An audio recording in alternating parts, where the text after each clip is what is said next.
Alhamdulillahirabbil alamin. Allahumma shalli ala sayyidina Muhammadin wa ala alihi wa ashabihi ajmain. Alhamdulillah pagi hari ini kita dalam keadaan masih hidup. Ya, insya Allah sehat walafiat di hari ke-20 dari bulan Sya'ban.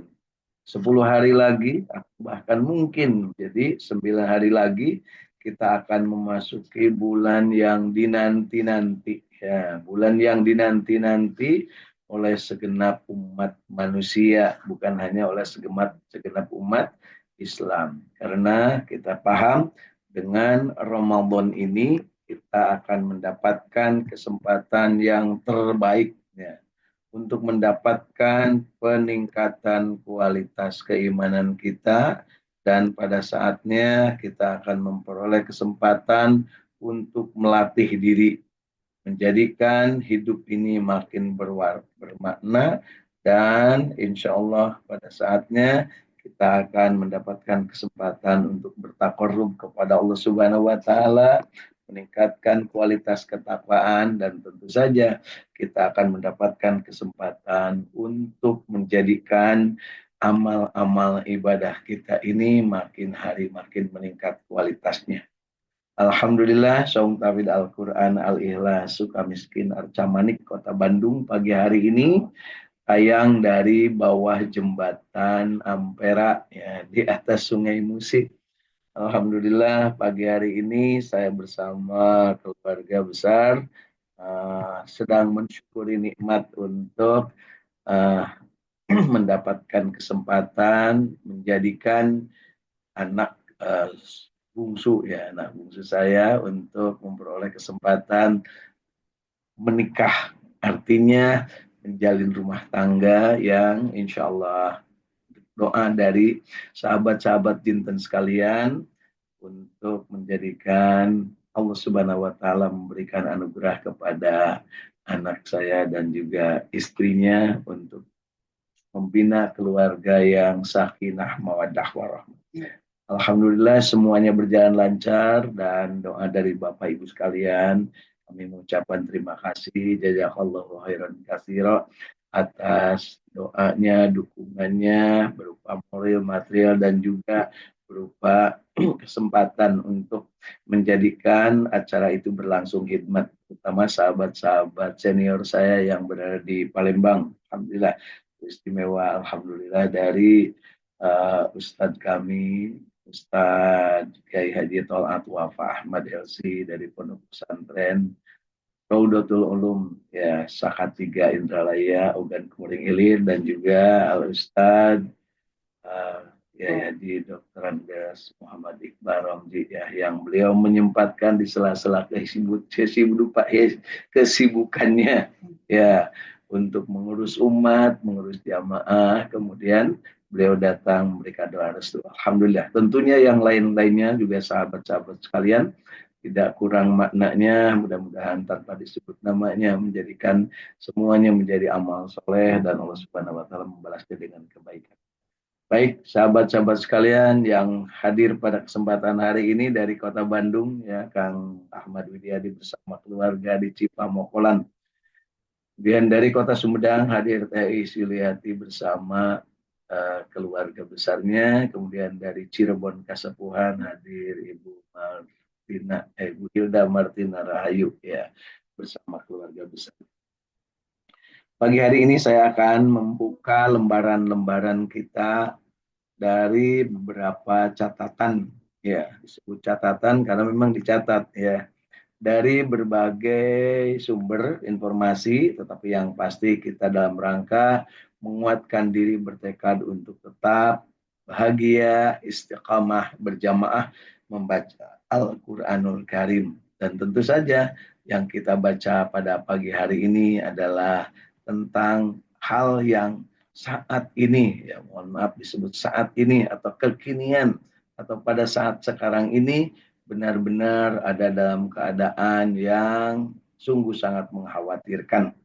Peristiwa-peristiwa yang menggetarkan kolbu, ya, kalau boleh dibilang gitu, ya, menggetarkan kolbu, bahkan juga mungkin menggetarkan jagat raya, ya, Karena sekalinya berita itu muncul, maka yang menjadikan kita terkaget-kaget adalah hal-hal yang sebenarnya dalam pikiran kita, dalam benak kita, nggak mungkin terjadi.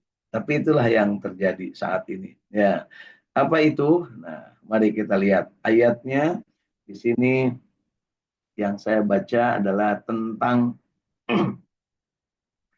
sesuatu yang saat ini banyak terjadi, yaitu di surat An-Nisa ayat ke-29.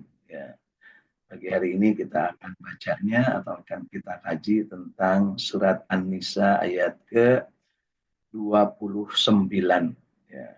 Di surat An-Nisa ayat ke-29 ini Allah Subhanahu wa taala menegaskan tentang sesuatu yang menjadi larangan bagi seseorang manusia. Ya. Mari kita sama-sama baca surat An-Nisa ayat ke-29.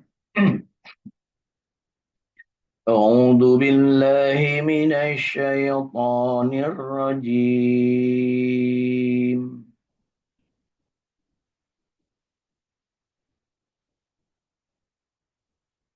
بسم الله الرحمن الرحيم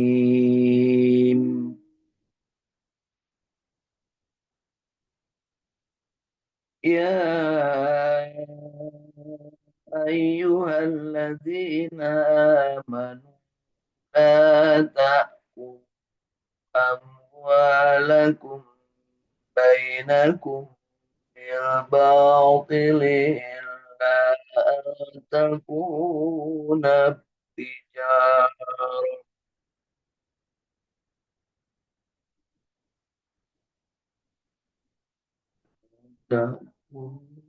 أموالكم بينكم بالباطل إلا أن تكون تجارة إلا أن تكون تجارة عن تراض منكم إلا أن تكون تجارة عن تراض منكم ولا تقتلوا أنفسكم إن الله كان بكم رحيما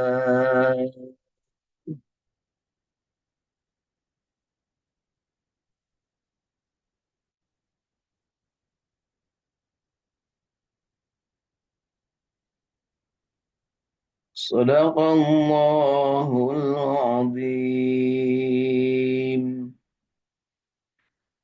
Allahumma arhamna bil Quran. Mudah-mudahan kita mendapatkan rahmat Allah berupa dicatatnya amalan kita membaca Al-Quran menjadi catatan amal soleh, dan kalau ada kesalahan kekeliruan mudah-mudahan Allah menghapusnya.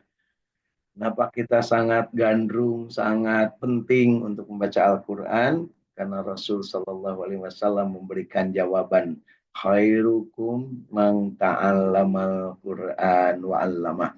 Jadi sahabat sekalian, kalau ditanya kenapa kok gandrung sekali, ingin sekali mendapat kesempatan untuk selalu membaca Al-Quran, jawabannya singkat. Karena Rasul mengatakan sebaik-baik kalian adalah yang belajar Al-Quran dan mengajarkannya. Baik itu belajar dalam artian formal ataupun belajar dalam artian yang dimanapun kapanpun kita berada terus-terusan membaca ayat-ayat suci Al-Quran. Alhamdulillah. Ayat ke-29 dari surat An-Nisa ini mengandung makna atau dalam artian terjemah tafsir Ibnu Katsirnya versi bahasa Indonesia adalah hai orang-orang yang beriman. Jadi yang dihei ini adalah orang-orang yang beriman. Yang tak beriman tak dihei. Ya, sorry ya. Yang tak beriman silakan minggir, tidak dihai gitu ya. Hai orang-orang yang beriman, janganlah kalian saling memakan harta sesama kalian dengan jalan yang batil. Ya. Jadi jangan saling berebut harta dengan jalan yang batil. Jangan saling memakan dengan cara batil. Cara batil ini sekarang lagi beredar juga nih. Ada ormas yang kalau ada hajatan, yang diundangnya satu, yang datangnya seabrek. Ya itulah kejadiannya ya di negeri kita. Ada ya. Merasa diri sebagai yang menjaga keamanan, merasa diri berjasa. Ketika diundang satu orang yang datangnya segerombolan. Kenapa disebut segerombolan? Ya memang kelakuannya kayak gerombolan gitu. Beraninya kalau keroyokan. Ya, kalau lagi sendirian nggak ada yang berani. Ya. Hai orang-orang yang beriman, janganlah kalian saling memakan harta sesama kalian dengan jalan yang batil, kecuali dengan jalan perniagaan yang berlaku dengan suka sama suka di antara kalian. Dan janganlah kalian membunuh diri kalian sendiri, sesungguhnya Allah Maha Penyayang kepada kalian. Masya Allah, tabarakallah, beberapa hari ini saya menekankan tentang pentingnya 4 hal yang harus jadi kesadaran. Rezeki dipastikan oleh Allah Subhanahu wa Ta'ala tidak akan tertukar. Masing-masing manusia ada rezekinya. Bahkan makhluk hidup yang lain pun masing-masing ada rezekinya. Yang kedua, kewajiban manusia individual tidak bisa diwakilkan. Yang ketiga, mati itu pasti dan tidak akan bisa diundur atau dipercepat. Dan yang keempat, Allah mengawasi dan Allah menjadikan pengelolaannya dalam genggamannya. Tidak akan dilepaskan kepada orang lain. Ya, tentunya dalam hal ini kita harus paham terkait dengan ayat ke-29 An-Nisa ini adalah perintah dari Allah untuk saling untuk di antara kalian tuh jangan saling makan, jangan saling berebut atau dalam saling mengambil harta sesama kalian dengan cara yang batil kecuali dengan tijaroh yang suka sama suka. Bayangkan kalau saat ini kita mendengar operasi tangkap tangan bupati ini, operasi tangkap tangan wali kota ini, operasi tangkap tangan dirjen ini, ditjen ini, kementerian ini, kementerian ini. Terus kaitannya dengan ayat ini bagaimana? Ya iyalah, dia udah digaji besar-besar, udah diberikan kesempatan yang terbaik, masih maling. Dan yang malingnya adalah duit rakyat. Bukan hanya maling, dia menekan bawahan supaya setor, supaya bisa naik pangkat. Itu dengan cara yang zalim dan batil. Ya, jelas-jelas kalau naik pangkat, kalau mendapatkan promosi itu ada aturan mainnya berdasarkan hierarki, berdasarkan prosedur yang ada. Sistemnya sudah dibangun. Harus pakai fus. Dan itu bukan hanya di satu tempat, menular kemana-mana. Bahkan untuk menjadi carik desa, untuk menjadi sekretaris desa, untuk menjadi, mohon maaf, mungkin ya, petugas-petugas tukang sapu pun hari ini, Masya Allah, dipalak oleh orang-orang yang, Masya Allah, punya kekuasaan. Ya, pasti yang punya kekuasaan. Kalau yang malak ya, nggak mungkin yang nggak punya kekuasaan malak. Pasti yang punya power, punya kemampuan. Ya, minimal kemampuan menggerakkan orang-orang dan ngedipin orang supaya mungut dari yang lain, ditumpuk dalam karung di tempat tertentu oleh orang tertentu yang merupakan koneksitas dari berbagai posisi. Ya, ini saya cerita ini karena memang nyata kejadian di muka kita sekalian. Sedangkan mau ngurus surat sesuatu aja, kalau tidak ada fulusnya, itu terjadi kemacetan. Dan ini bukan cerita omong kosong, udah menjadi rahasia umum, jadi bukan rahasia lagi. Dan saya kebetulan termasuk yang berada di jalur itu untuk melihat fenomena semacam ini. Nah, ternyata Allah Subhanahu wa taala dalam ayat ke-29 surat An-Nisa ini, sekali lagi saya bacakan secara utuh artinya, hai orang-orang yang beriman, janganlah kalian saling memakan harta sesama kalian dengan jalan yang batil, kecuali dengan jalan perniagaan, berbisnis. Ya. yang berlaku dengan suka sama suka di antara kalian. Berlaku, berjual beli, perniagaan, pinjam meminjam juga harus suka sama suka. Jangan paksa sama paksa. Kalau minjem maksa dengan cara mohon maaf ya, kalau mau minjem duit umum di mana-mana, termasuk yang sering datang ke saya juga. Termasuk mungkin saya juga kalau mau minjem duit kepada orang lain merengek-rengek, merintih-rintih, berharap-harap, sopan banget hanya panjang ya. Baik banget. Datang berkali-kali gitu ya, menelpon berkali-kali, WA berkali-kali, punten abdi priyogi artos. Nah, kalau kata orang Sunda, mohon maaf saya lagi butuh sekarang. Tapi pas jatuh tempo nak ditagih kabur-kabur melulu. Bahkan ada yang sampai memusuhi dan bahkan ada yang sampai memfitnah. Nah, masa cuma segitu aja ditagih-tagih, kan gitu, gitu Bu ya. Ya, baik. Ini ibu-ibu nih yang banyak Bu ya. Bapak-bapak mah lebih banyak Bu ya. Nah, jadi penegasannya di sini, hai orang-orang yang beriman, janganlah kalian saling memakan harta sesama kalian dengan jalan yang batil, kecuali yang dengan perniagaan yang berlaku dengan suka sama suka di antara kalian. Dan janganlah kalian membunuh diri kalian sendiri, sesungguhnya Allah Maha Penyayang kepada kalian. Nah, ini pengertian membunuh, berarti bisa disebutkan bunuh diri, ya, atau membunuh karakter diri sendiri. Yang sebenarnya kita ini disebutkan laqad khalaqnal insan fi ahsani taqwim, diciptakan oleh Allah kita itu semua dalam keadaan sempurna. Kemudian kita diberikan fa'alhamaha fujuraha wa taqwaha. Kemudian kita diberi kesempatan untuk mampu memilih dan memilah dengan akal sehat kita. Tetapi kadang kita membunuh diri sendiri. Dibunuhlah rasa diri kita ini sebagai orang mulia dengan ketidakmuliaan. Dengan cara apa?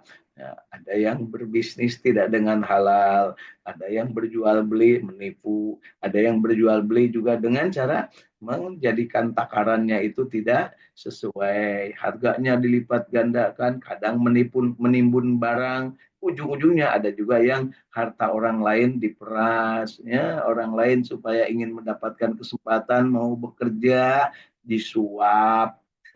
Mohon maaf, ini bukan rahasia ya, dan banyak sekali sekarang disiarkan di mana-mana untuk masuk instansi atau masuk pegawai di mana level ini sekian ratus ribu, level ini sekian juta, level ini sekian ratus juta, masya Allah.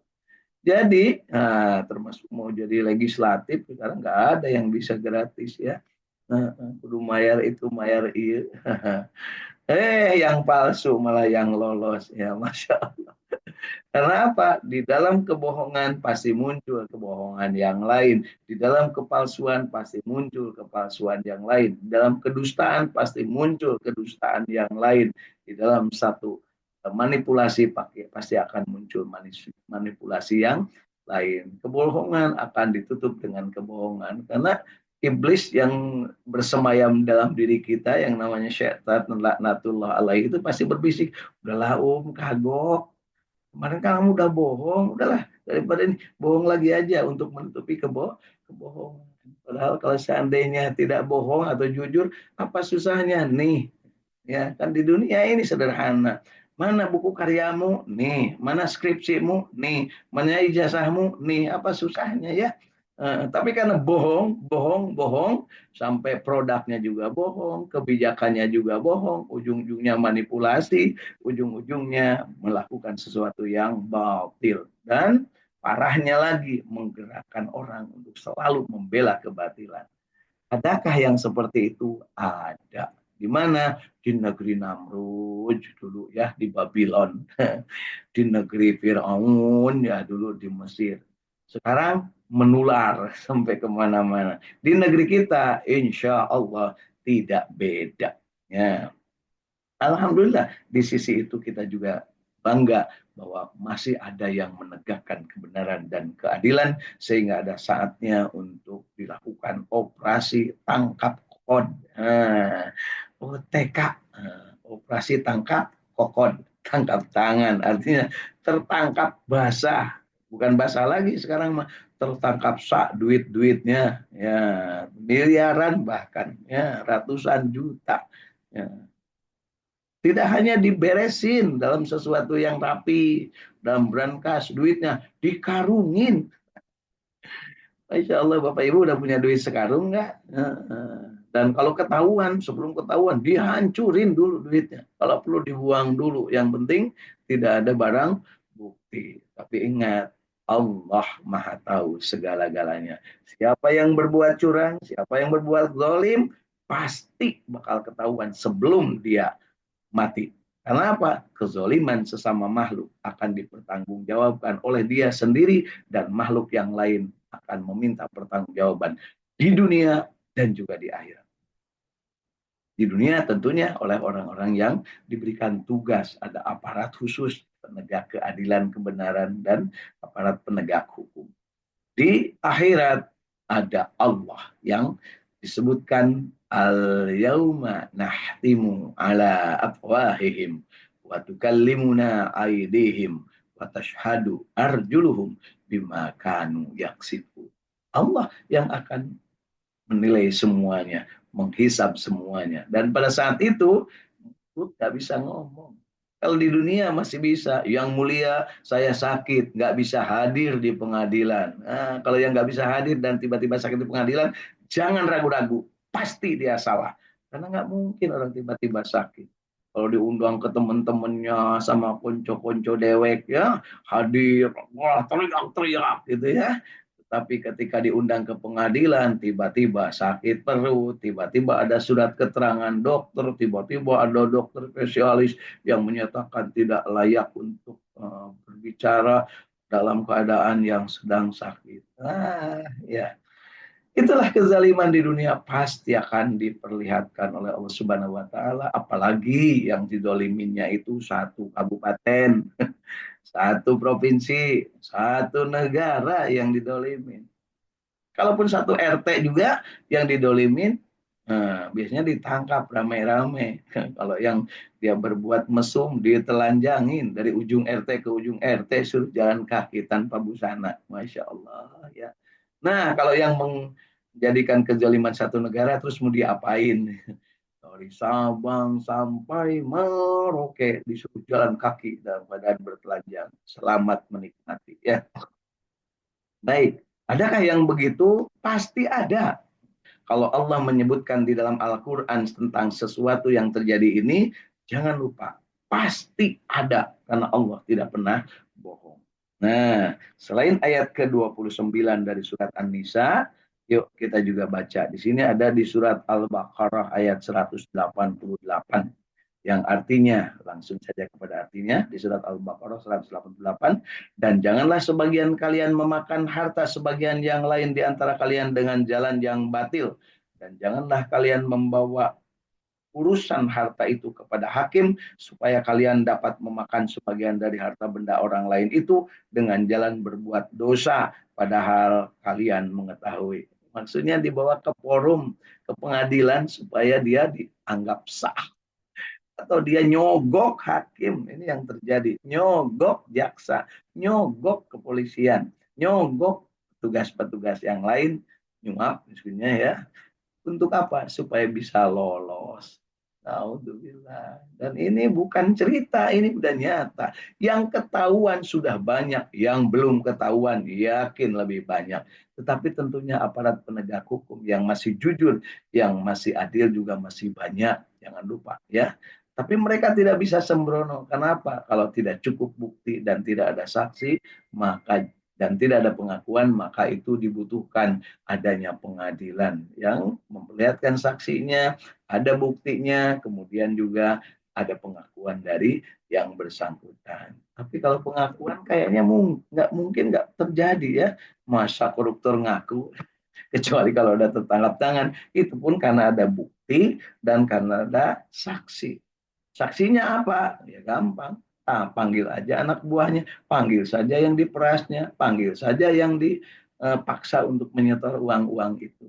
Nah, atau sekarang lebih canggih lagi lewat jalur digital, informasi dari otoritas jasa keuangan, dari PPATK, dari berbagai pihak, dari bank, dari berbagai hal.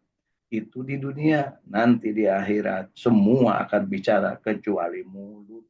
Masya Allah ya. Apakah kita siap untuk berada di akhirat nanti? Siap nggak siap? Pasti harus siap. Apakah kita bisa minta pertolongan? Tidak, nafsi, nafsi. Nanti itu akan seorang diri kita mempertanggungjawabkan. Ibu, bapak, anak, istri satu, istri dua, istri tiga, istri empat, istri yang lain-lain yang tercecer dan yang sudah ketahuan gak bakal ya, bisa menolongmu. Ini kemarin baru saja dapat informasi ini ya, masya Allah luar biasa. Untuk seorang apa namanya aparat yang punya istri muda disimpan, ternyata untuk membiayai istri mudanya itu duit korupsi, punya rakyat ya, masya Allah. Jangan sedih, kita harus semangat untuk tegakkan keadilan. Kalau melihat sesuatu yang terjadi itu, berikan informasi yang lengkap tentunya, jangan sepotong-sepotong. Kalau kita sudah mulai melihat tanda-tanda, tapi jangan melihat orang untuk mencurigai. Kalau nyata-nyata aja sudah ada, karena kita bukan penegak. Tapi kalau penegak hukum, jangan ragu-ragu. Lakukan sesuai dengan kapasitas dan kapabilitas penegak hukum. Jangan mau disuap, disogok, ataupun disuruh memanipulasi sesuatu. Di ayat Al-Baqarah ayat 180 ini, Allah Subhanahu wa taala mirip dengan di surat An-Nisa 29 tadi, yaitu larangan untuk mengambil hak orang lain. Mengambil harta orang lain. Kemudian diriwayatkan dari Abu Zar Al-Ghifari radhiyallahu an, dari Rasulullah sallallahu alaihi wasallam, bersabda Rasulullah, wahai hamba-hambaku, sesungguhnya aku mengharamkan kezaliman atas diriku dan aku menjadikannya haram di antara kalian, maka janganlah kalian saling menzolimi. Nah, ini perintah Allah yang ditegaskan dengan hadis riwayat Muslim ya, nomor hadis 2577 yang menegaskan tentang tidak bolehnya melakukan sesuatu karena sesuatu itu merugikan orang lain ya. Baik, jadi sampai dengan titik ini kita menyadari bahwa saat ini betapa banyak apa yang disinyalir dalam Al-Baqarah 188 dan An-Nisa 29. Ini melambangkan bahwa hidup ini nyata. Apa yang ada di Al-Quran itu nyata benarnya. Apa yang difirmankan Allah itu nyata benarnya. Apa disabdakan Rasulullah SAW itu nyata adanya. Itu sebabnya yuk kita berlindung kepada Allah untuk tidak terjerumus kepada apa yang disinyalir akan dilakukan oleh manusia, yaitu berupa mengambil harta atau mengambil hak orang lain dengan cara yang batil. Nah, apakah kita yang nggak punya jabatan, yang nggak punya posisi, yang nggak punya power, bisa melakukan hal itu? Sangat bisa, jangan lupa. Jadi ini Al-Quran ini tidak berlaku untuk pejabat, tidak berlaku untuk pemegang kekuasaan, tapi berlaku untuk semua orang, everybody. Apakah kita bisa mengambil hak orang lain? Bisa. Tiba-tiba kita ke undangan, yang diundangnya 2 orang, kita bawa anak atau bawa cucu. Kan yang diundangnya mereka itu pasti udah menyediakan. Yang diundang adalah Pak Uum bersama istri. Pasti yang diundang istrinya satu, bukan istrinya lebih dari satu. Karena saya punyanya cuma satu. Nah, istri saya ketawa kalau disebut cuma punya satu. Ya, nah yang lain itu hak orang lain. Gitu Pak Iskandar. Meskipun Pak Iskandar ini istrinya itu 2 namanya. Tapi orangnya kan tetap satu. Ya, ada juga yang istrinya, orangnya namanya satu, tapi istrinya 2. Yang ini namanya Dede, yang ini juga Dede. Jadi kalau manggil itu nggak bakal salah. Istrinya 4, namanya Dede semua. Masya Allah ya. Baik, disebutkan di sini bahkan ada sebuah apa namanya hadis yang diriwayatkan oleh Uqbah bin Amr radhiyallahu an. Dia berkata, Rasulullah SAW bersabda, pemungut pajak tidak akan masuk surga. Masya Allah, pemungut pajak tidak akan masuk surga. Pemungut dalam artian yang maksa mengutnya. Kalau atas dasar kesepakatan tentunya beda ya. Di Sahih riwayat Abu Daud nomor 2937 dan Sahih Riwayat Ahmad nomor 17333 dan Al-Hakim nomor 1469 yang menyebutkan bahwa pemungut pajak tidak akan masuk surga. Tentunya pemungut pajak yang tidak sesuai dengan kriteria pajaknya, ya, memanipulasi yang seharusnya 75 miliar hanya diberikan kesempatan membayar 15 miliar. Sisanya bermiliar-miliar. Berarti ada berapa? 60 miliar. Sewidak miliar dibagi-bagi sama si antara yang berkepentingan membayar pajak dengan yang tukang mungut pajak. Tukang mungut dalam artian yang ngitungnya, yang bagian manipulasinya, yang bagian supaya nutupi datanya, supaya mengubah-ubah apa namanya data nyatanya gitu menjadi data palsu. Jadi Bapak Ibu, Masya Allah, di dunia ini ternyata kepalsuan bukan hanya yang urusan ijazah yang diributkan. Sekarang palsu data pajak, palsu data aset. Nah, ya, jelas-jelas punya sekian ribu hektar dengan penghasilan sekian per tahun atau per bulan dibuat menjadi sekecil mungkin. Makanya ya ini insya Allah mudah-mudahan kita termasuk yang terjaga dari hal-hal yang demikian dan kita yakin Bapak dan Ibu, sahabat-sahabat Tinten sekalian, nah di sini hadir Teh Irin Apriani juga dari Kanoman Cirebon. Semuanya ada dalam genggaman dan pengawasan Allah.